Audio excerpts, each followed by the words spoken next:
Assalamualaikum warahmatullahi wabarakatuh. Selamat pagi. Di video kali ini kita akan membahas tentang arsitektur dalam membuat aplikasi berbasis web. Ada dua arsitektur yang umum digunakan oleh para programmer. Yang pertama ada arsitektur monolitik, ya, di mana arsitektur monolitik ini adalah arsitektur yang udah sering kita buat, kita gunakan ya. Jadi yang kita buat, misalnya kita pernah buat project pendaftaran, kemudian kita buat project e-learning sederhana, itu sebenarnya arsitektur yang kita gunakan adalah arsitektur monolitik. Dimana di arsitektur monolitik ini UI atau tampilan, kemudian business logic, ya, alur-alur dari program, kemudian data access layer ini adalah bagaimana data diakses di database. Ini semua jadi satu kesatuan, ya. Nah, sedangkan arsitektur microservice itu dimana UI-nya terpisah dengan business logic-nya, data access layer-nya juga terpisah. Jadi UI-nya itu berdiri sendiri. Nah, UI-nya sendiri nanti bisa berasal dari beberapa service yang disebut dengan microservice. Nanti microservice lah yang akan mengakses database. Oke, kalau kita lihat ada satu gambar lagi. Bentar ya. Ini contohnya. Misalnya kita punya satu database, ya. Kemudian dari database ini kita punya namanya RESTful Web Service. Ini yang disebut dengan API, atau sebutan lainnya RESTful. Kemudian dari RESTful ini nanti data kita bisa diakses oleh aplikasi desktop.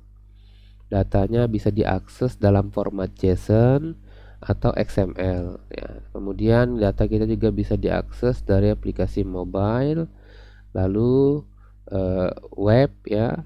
Kemudian ada banyak lagi nanti teknologi lainnya.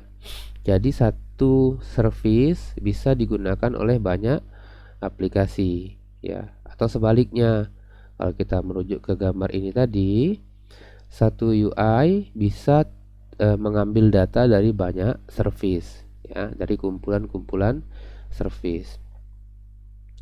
Nah, kalau kita contohkan di project Laravel kita sebelumnya, oke, kita sudah punya, misalnya contohnya di sini ada guru materi, ya, di mana guru materi ini menampilkan data materi, ya. Oke, sekarang saya coba jalanin.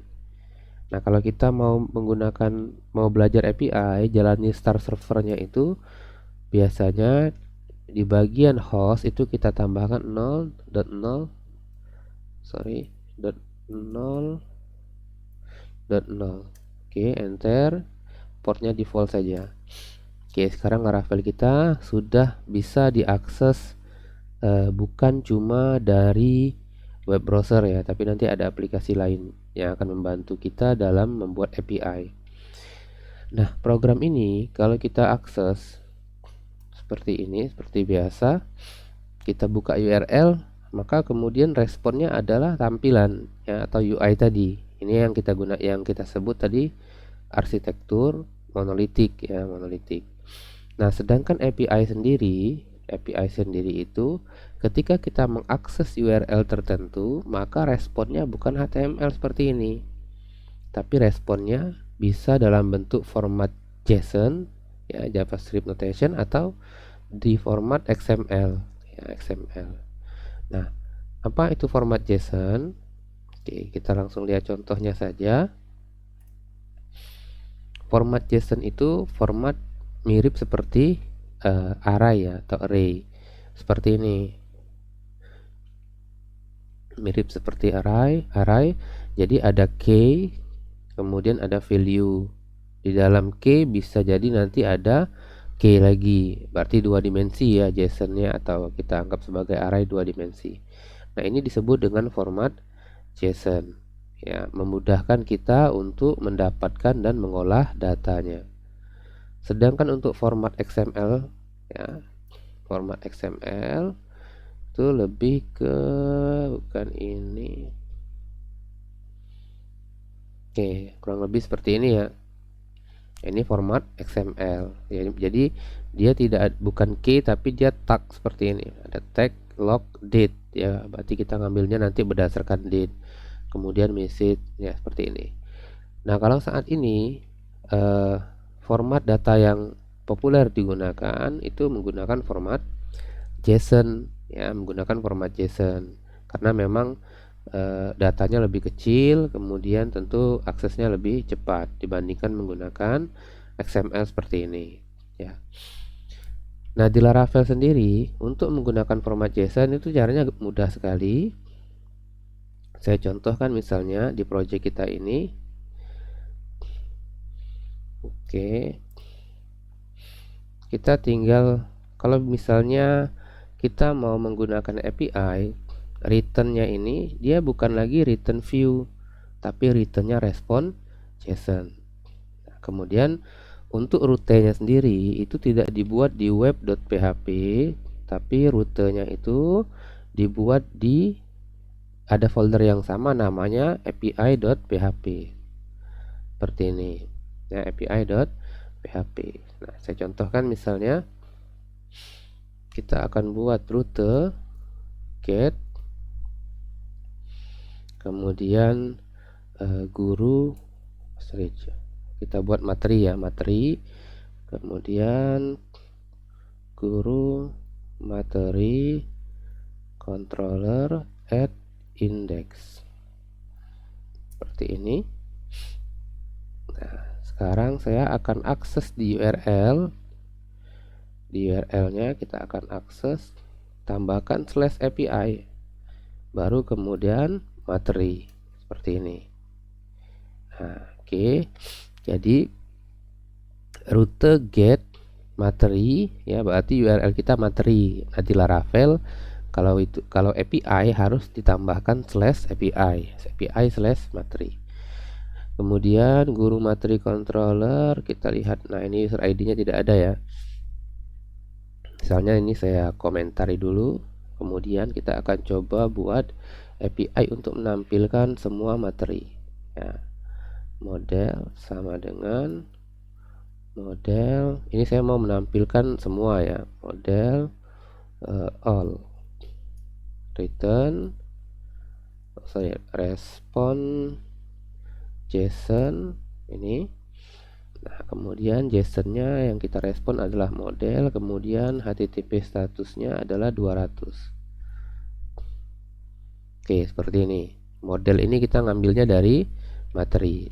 Sekarang kita coba akses dari browser.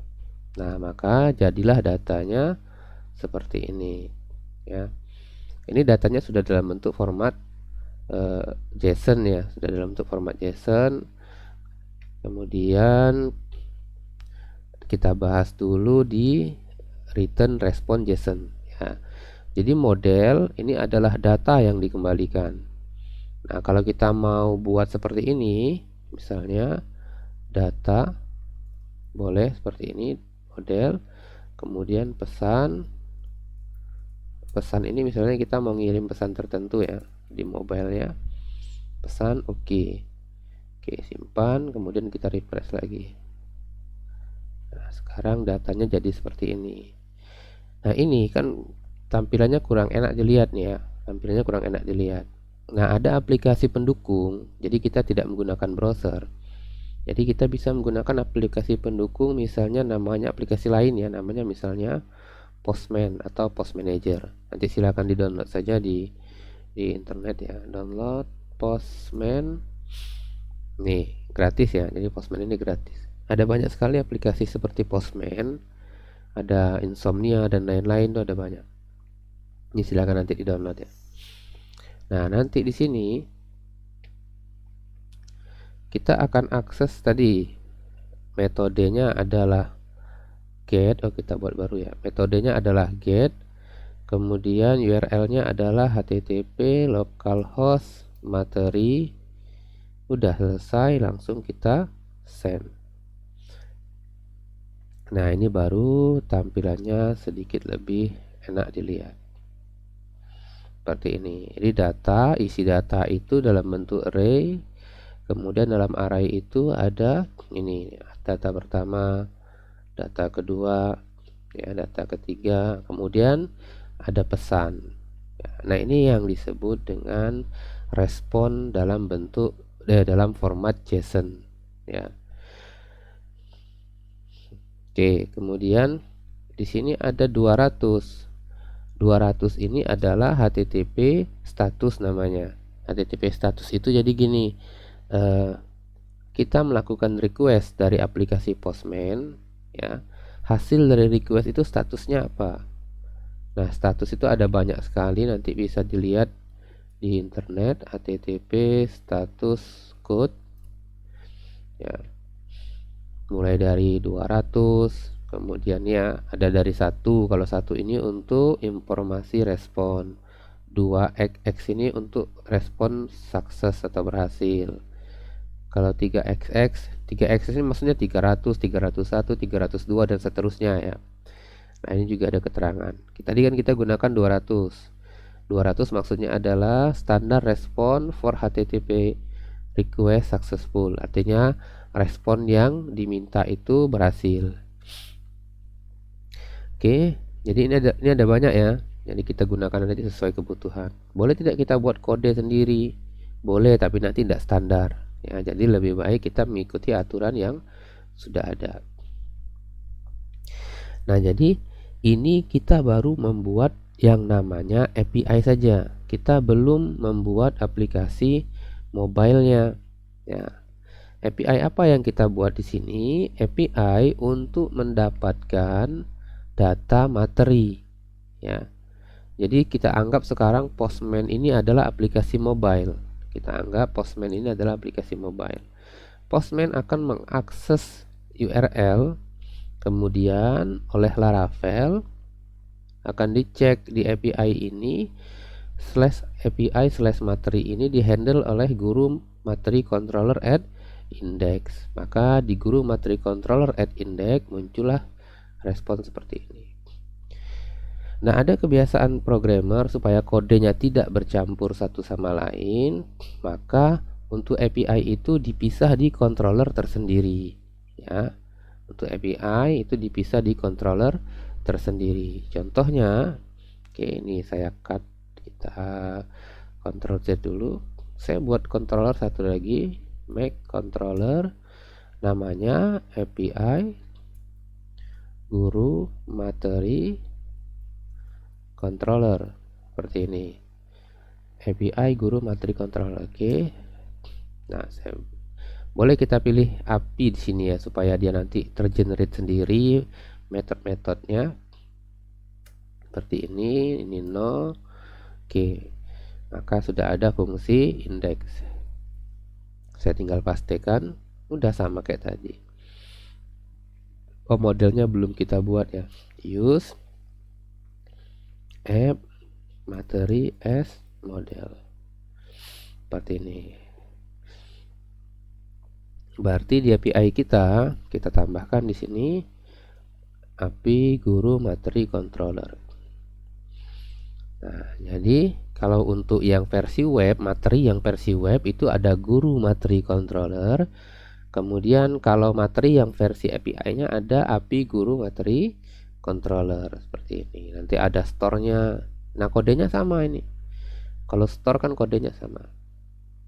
Kalau API dia tidak punya create, ya. Nah, ini kodenya sama, nanti responnya berbeda. Kalau API dia tidak ada create karena kan tidak ada form, langsung store saja untuk nyimpan.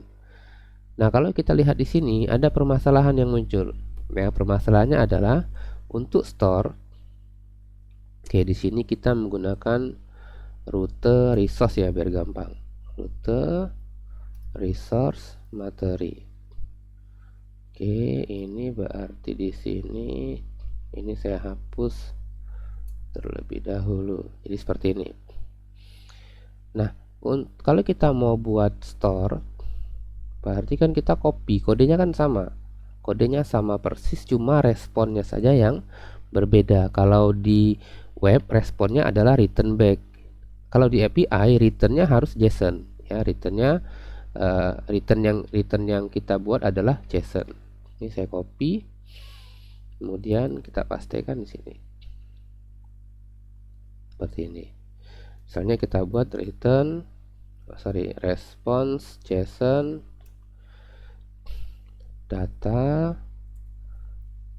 datanya kosong saja, kemudian pesannya data berhasil disimpan. Headernya kita hapus saja. Kalau data berhasil disimpan itu kalau saya tidak salah 201. Oke, outnya kita tambah backslash biar ada error. Oke, yang lain sudah seperti ini ya. Nah, sekarang ini saya import saja ya, Ctrl titik, kita import visitnya. Oke, nah sekarang kalau post, kita mau coba post nih, kita mau coba post sama di postman, kita buat URL baru, kemudian API/materi, tapi metodenya bukan get, metodenya adalah post ya, post. Nah kemudian kalau dia post, dia ada data di bodinya ya, form data, kita masukkan datanya.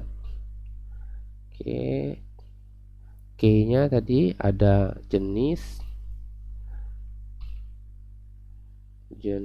misalnya video, kemudian ada judul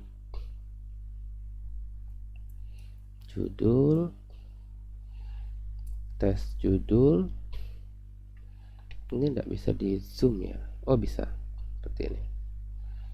Kemudian ada user ID, ini nanti akan kita bahas, kita isi sembarangan dulu ya, kita coba post data dulu, mau tidak datanya di post. Oke, isi ya, isi ini isi, jadi jenis judul ini isi.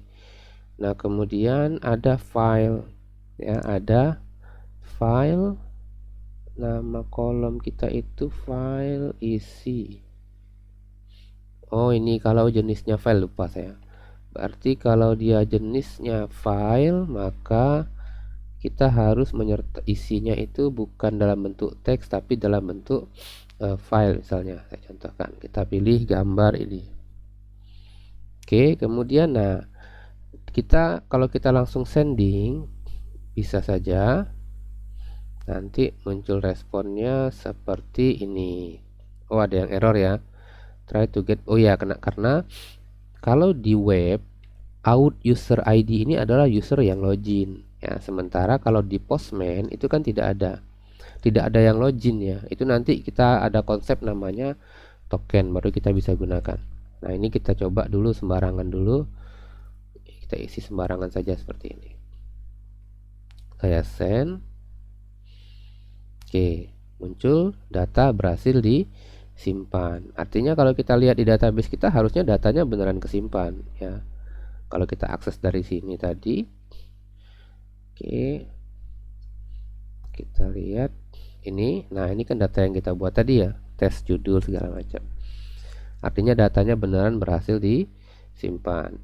Nah ini yang harus kita buat dulu sebelum kita masuk ke aplikasi Android kita. Jadi kita buat dulu API-nya atau URL yang akan diakses oleh Android. Kalau sudah ada URL-nya, baru kemudian kita masuk ke aplikasi Android-nya ya. Jadi kalau sekarang ini yang kita lakukan adalah kita membuat API. Nah di sini ada problem sebenarnya, di mana kok ada kode yang sama. Ini kan kode ini sama dengan kode ini, makanya biasanya ada satu layer lagi untuk logic seperti ini agar kode ini cukup dipanggil saja, jadi tidak ditulis ulang.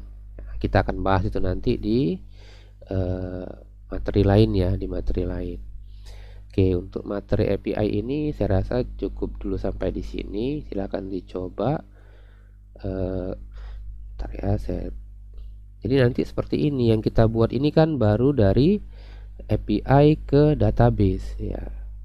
Kita belum buat aplikasi desktop, mobile atau webnya. Nanti kita coba ya. Atau teman-teman bisa lihat di playlist belajar Flutter ya. Di situ kita belajar membuat API. Di situ juga kita belajar menggunakan API.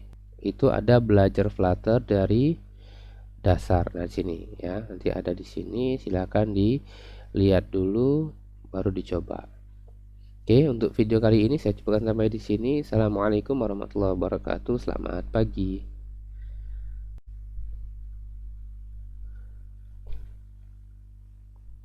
Oke, ada tambahan sedikit.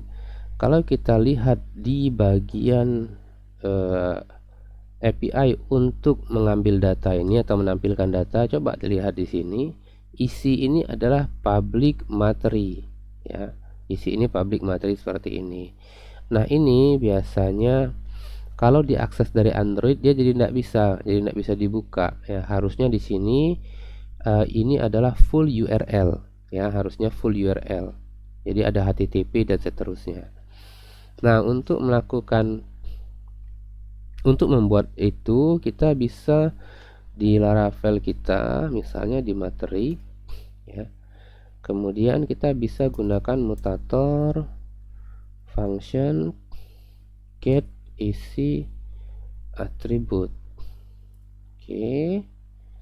Kemudian if this jenis sama dengan file, maka yang di return adalah storage URL value. Oke, value-nya kelupaan sini. Value. Kalau tidak, return value biasa. Seperti ini. Kita coba dulu. Oke, simpan, kemudian sending ulang. Oke, oh ini belum nih. Nah, ini kita tambahkan tambahkan URL. Oke, kemudian kita send, harusnya dia berubah jadi seperti ini.